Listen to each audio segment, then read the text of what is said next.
Did you know that there are Jews in Israel who speak Arabic fluently? It comes as a surprise to many people. Let's find out how this is and how this came about. Shalom, my friends. This is the Kiva Curse with Israel in 5, where we give you everything Israel in 5 minutes. Please like and subscribe. And if you have any questions, want to keep the conversation going, please do so below in the comments. Yes, there are Israeli Jews whose first language is Hebrew who also speak Arabic fluently and beautifully. Where did this come from? How did this come about? It surprises a lot of people when they hear about this. Well, we need to understand and we need to remember where many Israeli Jews came from before the creation of the state of Israel and after the creation of the state of Israel. Now we know that for thousands of years the Jewish people have been connected to the land of Israel. It was our first home in the world.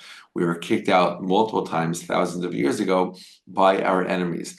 But even 2,000 years ago, when the Romans kicked us out, there still always remained a remnant of Jews living in the land of Israel.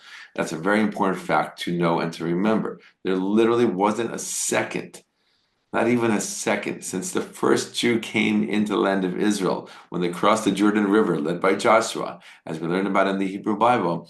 Since they came in back then, there hasn't been a second where there wasn't at least a small population of Jews living in the land of Israel. And that was the case throughout the entire 2,000-year exile. Well, of course, the overwhelming majority of Jews lived around the world. And in the diaspora and the exile, there were always Jews living in the land of Israel. And of course, with modern day times and Zionism, starting the beginning of the 1880s and the decades after that, Jews started coming home, mostly at first from Eastern Europe and from Russia.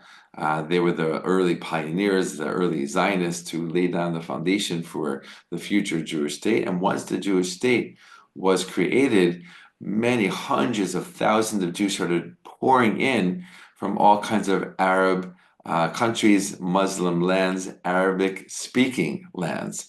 They were actually forced out because their lives were now in danger because the countries that they lived in were vehemently against Israel. And they even said that if the Jews dare declare a Jewish state, we will make the lives of the Jews living in our borders absolute hell. That's exactly what they did. The Jews had to flee. They fled from Morocco from Syria, from Egypt, from Iraq, from all over the Middle East and all over Northern Africa. All of these different Arab Muslim countries that Jews needed to flee from. Most of them came to Israel. And of course, they came speaking Arabic. That was their first language. That was the language that they spoke at home. When they had kids here, that's the language they spoke with them. That was their first language. Of course, the kids eventually learned Hebrew out there in the world, going to school and having friends and being part of Israeli society, but they had Arabic as well. And this is how a percentage of Israeli Jews still today know Arabic because it's been passed down to them through their family, from their grandparents who came from Iraq, their grandparents who came from Morocco, their grandparents who came from Syria, um, or Egypt, or Tunisia.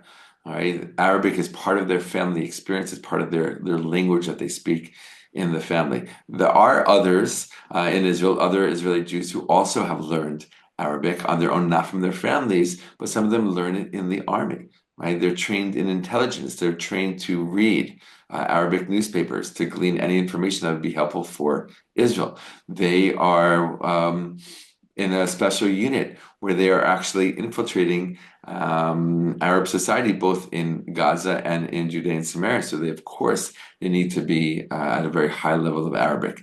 These are more kind of fringe minority of the minority Israelis who know Arabic, but this is also part of those who do know. And then there's some Israelis who just want to learn Arabic and they take Arabic classes in person, online. There are some schools in Israel, the Jewish schools, where they teach Arabic, even as an obligatory language to learn. And some kids get really good at it and they're able to speak and they're able to converse. And that's why sometimes you might go to a supermarket or go to one of the markets, the shuks here, and you'll see an Israeli Jew speaking with an Arab in fluent Arabic, right? Maybe they grew up with it in their family. Maybe they learned it in the army. Maybe they learned it on their own simply because they were interested. I actually know somebody here, a musician here in Israel, fully Israeli, fully Jewish, grew up, speaking Hebrew and only Hebrew, but then at a certain young age, he got interested in Arabic as a language and he started studying. He got really good at it. He's got the accent down. He literally will go into Arab villages, hang out with people, talk to people. They have no idea he's Jewish. They think he's an Israeli Arab, right? Because his Arabic is so good. So it's an interesting part of society here that not many people know about. And it's one of those, kind of, potential moments of building bridges, right? Through shared language. Um, when you can speak someone else's language, right, you can better get to know them and create, more serious bonds. So that's a little bit about language here in the land of Israel and why there are a good number of Israeli Jews who know Arabic and know Arabic very well. All the best, my friends, and be well.